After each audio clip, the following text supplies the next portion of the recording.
കഴക്കൂട്ട് അൽസാജ് റെസ്റ്റോറൻറ്റിനൊക്കെ തൊട്ട് പിൻവശത്തായിട്ടാണ് നമുക്കൊരു 5 സെൻറ്റ് സ്ഥലം വിൽപ്പനയ്ക്കായിട്ട് വന്നിട്ടുള്ളത്. NH ൽ നിന്ന് നമ്മുടെ പ്രോപ്പർട്ടി വരേക്കും ഡിസ്റ്റൻസ് നോക്കുകയാണെന്നുണ്ടെങ്കിൽ 400 മീറ്ററിൽ പ്രോപ്പർട്ടിയിൽ എത്തിച്ചേരാം. പ്രോപ്പർട്ടിയിലേക്കുള്ള ആക്സസ് വരുമ്പോൾ കഴക്കൂട്ടത്ത് നിന്ന് വരുവാണെന്നുണ്ടെങ്കിൽ അൽസാജ് റെസ്റ്റോറൻറ്റ് കഴിഞ്ഞ് ജസ്റ്റ് ഒന്ന് മുന്നിലേക്ക് വരുമ്പോൾ നമ്മൾ സ്ഥിരം പറയാറുള്ള ഒരു വഴിയാണ് കേട്ടോ. കാരണം ഈ ലൊക്കേഷനിൽ തന്നെ ഈ ആഴ്ചയിൽ ചെയ്യുന്ന 3ാമത്തെ വീഡിയോ ആണ്.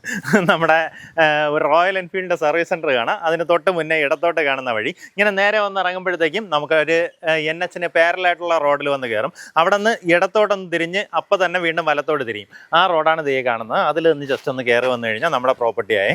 കറക്റ്റായിട്ട് നമുക്ക് NH ൽ നിന്ന് പ്രോപ്പർട്ടി വരേക്കും 400 മീറ്ററേ ഉള്ളൂ. 5 സെൻറ്റ് സ്ഥലമാണുള്ളത്. പെർഫെക്റ്റ് റെക്റ്റാങ്കിൾ ഷേപ്പിലെ പ്രോപ്പർട്ടി. ചുറ്റോട്ടം നോക്കി നല്ല നല്ല വീടുകളുള്ള ലൊക്കേഷൻ. പക്ക റെസിഡൻഷ്യൽ ലൊക്കേഷനിൽ പക്ക കരഭൂമി. ഉദ്ദേശിക്കുന്ന വില പെർസെൻറ്റ് 14 ലക്ഷം രൂപയാണ്. താല്പര്യമുള്ളവർ നേരിട്ട് ഇതിൻ്റെ ഉടമയെ വിളിച്ച് ബാക്കി കാര്യങ്ങൾ ഡീലാക്കാവുന്നതാണ്.